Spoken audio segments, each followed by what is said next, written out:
The first thing I noticed was the smell of my own perfume, faint traces of jasmine and vanilla drifting through the hallway, but mixed with something else. Pancakes. And bacon. My heels clicked against the marble floor as I stepped further inside, my silk blouse sticking slightly to my skin. I froze when I heard laughter coming from the kitchen, voices I hadn't heard echo through these walls in years. My mother's soft hum, my brother's loud, careless laugh, my father's deep, commanding tone. Except this was my house. The one I worked years to buy. The one no one in my family had ever stepped foot in before. I set my purse down slowly on the console, eyes flicking across the foyer. There were shoes by the door, not mine. A suitcase near the stairs. A half-folded blanket tossed on my white leather couch. My pulse started to climb. "You've got to be kidding me," I whispered. Then came my brother's voice again. "Hey, Mom, where's the maple syrup?" That was it. I reached into my bag, pulled out my phone, and pressed record. Because this time, they wouldn't twist the story. They wouldn't make me the ungrateful one, or the dramatic one. This time, I'd let the world hear the truth in their own words. And as I took a deep breath, steadying myself before walking into my own kitchen, I couldn't help but smile. Small, tight, and dangerous. They'd moved in without asking, so I was about to send them the bill. I wasn't always this composed. There was a time when just hearing my father's voice made my stomach tighten. Back then, I was 23, freshly graduated, clutching a degree in marketing and a dream no one in my family believed in. I wanted to start a home staging business, turning empty houses into warm, sellable spaces. My mom said it was cute. My brother called it Pinterest nonsense. My dad? He just laughed. "Emily," he'd said one night across the dinner table, his voice sharp with disapproval. "You don't start a business with fairy lights and paint samples. Get a real job. Health insurance. Stability." I remember the way my fork clattered against the plate. "I'll figure it out." "Figure it out on your own then," he'd snapped. And I did. The next morning, I packed 2 suitcases and left their small Ohio house before sunrise. My mom followed me to the porch, her robe slipping off one shoulder, eyes soft but helpless. She pressed something into my hand, a small silver keychain shaped like a house. "For when you find your own," she whispered. "Don't let them make you small." I never forgot that. The first year was brutal. I crashed on a friend's couch in Chicago, juggling part-time jobs, a diner waitress by day, furniture cleaner by night. I scoured thrift stores for cheap decor, staging apartments for struggling realtors who could barely pay me gas money. But each time I wanted to give up, I'd run my thumb over that little silver keychain and hear my mom's voice again. "Don't let them make you small." I cried in public bathrooms. I ruined more shoes than I could afford. But slowly, painfully, I started building something. My photos began circulating online. People started asking for Emily's touch. I learned to budget, to brand, to negotiate. And yet, through every late night, every client pitch, every small success, I heard my father's words echoing, "Get a real job." So when the day finally came that I opened my business account and saw my first 5-figure deposit, I didn't tell anyone, not even my mom, because I knew what they'd say.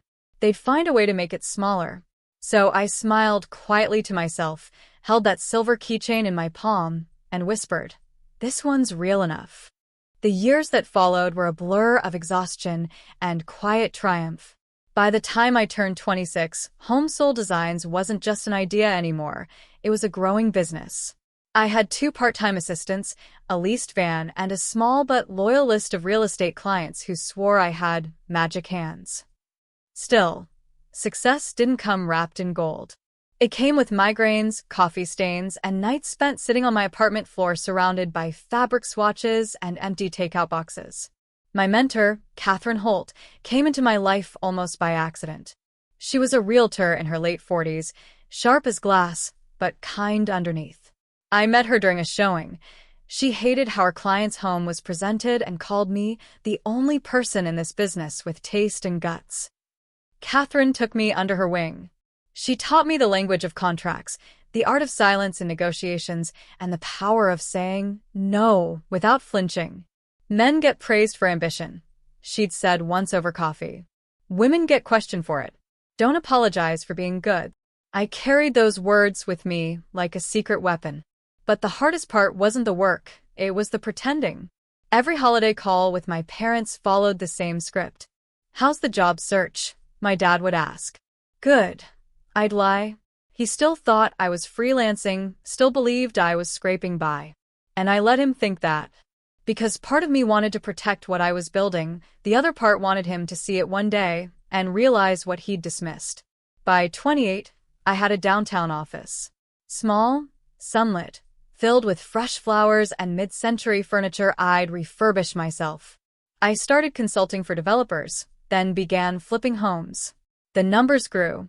So did my confidence. When I bought my dream home, a 2-story white brick colonial in a quiet Chicago neighborhood, I didn't tell anyone. I just hung that silver keychain by the door, the one my mom had given me, and stood there in silence. It was the first space that truly felt mine. The mortgage was fully paid off within a year. My business had expanded into 3 states. I started mentoring other women, single mothers, young designers, the way Catherine had mentored me. Still, my family knew almost nothing. My brother sent occasional texts asking for small loans. My dad called maybe twice a year. My mom, sweet as always, tried to bridge the distance, but every conversation eventually circled back to him, to what he thought I should be doing. So I stopped answering as often. I posted less on social media. I let them assume I was still getting by. And maybe that's why it hit so hard, walking into that house years later, finding them inside like it was theirs. They hadn't just crossed a boundary. They'd walked straight into the life they once told me I'd never build. And this time, I wasn't the girl who left with 2 suitcases. I was the woman who owned the deed. I didn't storm into the kitchen like I wanted to.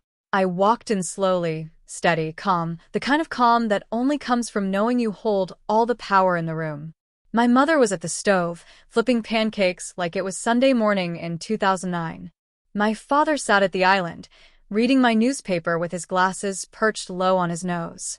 My brother, Jake, was halfway through a plate stacked high enough to feed a family of 4.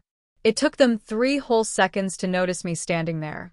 "Emily," my mother gasped, almost dropping the spatula. "Sweetheart, you're home early." "Home," I repeated, my voice soft, almost playful. "That's an interesting word for it." My dad looked up, confused. "Well, yeah, we figured you wouldn't mind. Your mom said the house looked empty, and since our place is being renovated." I raised a hand, cutting him off. "You figured I wouldn't mind moving into my house without asking?" Jake snorted, mouth full. "Relax, Em. It's not like we trashed the place." I tilted my head, taking in the suitcases, the laundry pile on my designer chair, the water ring on my marble counter. "You're right. You just moved in." Silence. I set my bag on the island, pulled out my phone, and placed it face up next to my father's coffee mug. The red recording light blinked between us. "What's that for?" my dad asked, his tone cautious. "Documentation," I said evenly. "I like to keep records when people occupy my property without a lease." His brows furrowed. "Property? What are you talking about?" I almost laughed. "Oh, right. You probably thought I was still renting, didn't you? That I was still scraping by, trying to find a real job." Jake leaned back in his chair, smirking. "Come on, Em. Don't make it weird. You're doing fine now, right? You've got space, money. What's the big deal?" "The big deal," I said, stepping closer, "is that you moved into a house you don't pay for, without permission. That's called trespassing." My mom looked pale. "Emily, honey, we didn't mean—" "I know you didn't mean harm," I interrupted softly. "You just assumed. Because in your minds, I'm still the girl who left home with nothing. Not the woman who built this from scratch." I turned my phone toward them and scrolled through the photos, the renovation plans, the deed, the payment receipts. This isn't some corporate rental or a family favor. It's mine. Every brick, every tile, paid off. By me. My dad's mouth opened, then closed again. You bought this?" 3 years ago," I said. With the business you said would never last. The silence that followed was thick enough to choke on. My mom's eyes glistened. Jake shifted in his chair, muttering something under his breath. So here's what's going to happen, I continued. I've drafted an itemized bill for damages and unauthorized occupancy. $10,000, due in 30 days. My dad's head snapped up. You're billing your family? I smiled faintly. I'm treating my family like adults. Responsible adults pay for what they use. Jake laughed in disbelief. You're insane. No, I said calmly. I'm done being invisible. I turned the phone slightly, the red light still blinking. And just so we're clear, this is all being recorded for transparency. The color drained from my dad's face. My mom's hands trembled as she set the spatula down. For years, I'd begged them to listen. This time I didn't have to, because now I had proof and silence on record. My dad sat in silence for the first time I could remember. His jaw tightened, the same way it used to before he'd lecture me about being too sensitive. Except now, I wasn't shrinking back. I was the one setting the tone. $10,000? Jake muttered, shaking his head. You can't be serious. Oh, I'm serious, I said, leaning against the counter. That covers utilities, cleaning, repairs, and the emotional labor of walking into my own house and realizing my family turned it into an Airbnb. My mom winced. Emily. I raised a hand gently. Mom, I love you. But this isn't about being cruel. This is about boundaries. My dad finally spoke.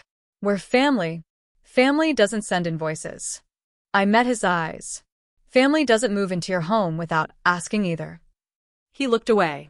I could almost see the weight of his pride pressing down on him. For a moment, I almost softened, but then I remembered all the nights I cried myself to sleep because his voice lived rent-free in my head, telling me I'd fail. So I took a deep breath and said what I needed to say.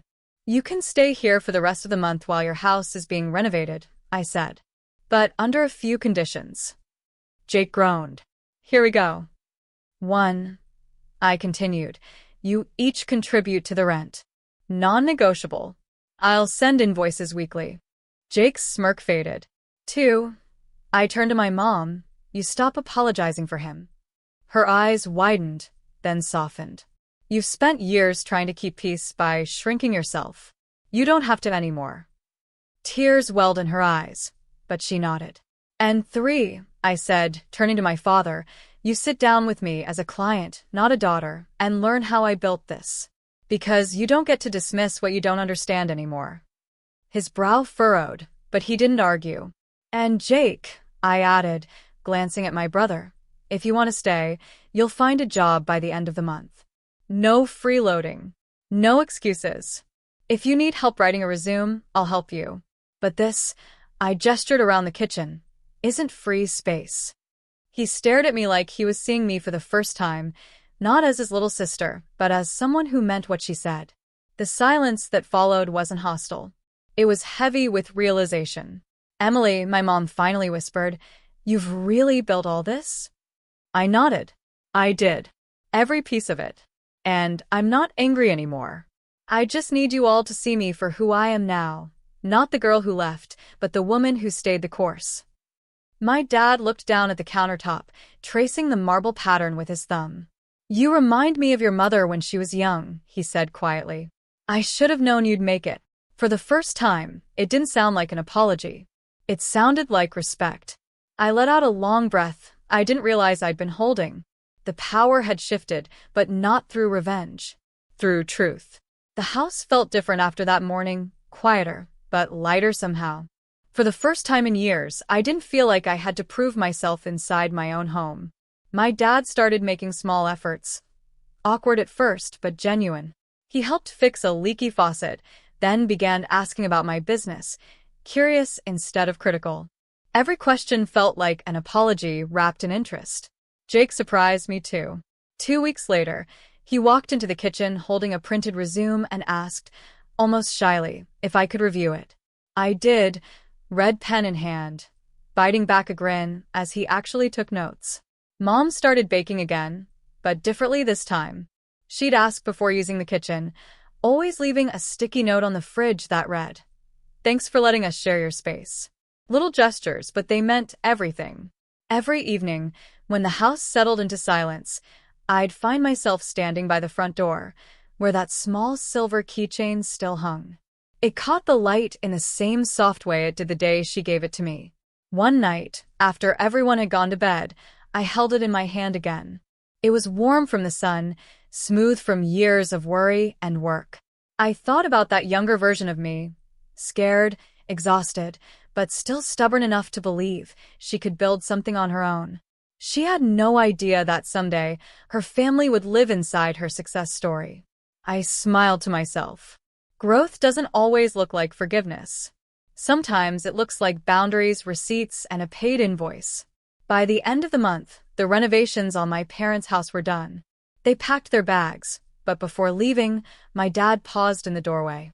"You were right to hit record," he said quietly. "We needed to hear it back." I nodded, slipping the keychain into my palm. "I didn't do it to shame you. I did it so I'd finally stop doubting what I built." He smiled, small but proud. "You did good, Em." When the door closed behind them, I exhaled, long, steady, full of peace. The house was mine again, but this time, it didn't feel empty. It felt earned. I hung the keychain back on the hook, looked into the quiet, and whispered the final truth out loud, the one I'd waited years to say. This time, I didn't ask to be heard. I hit record.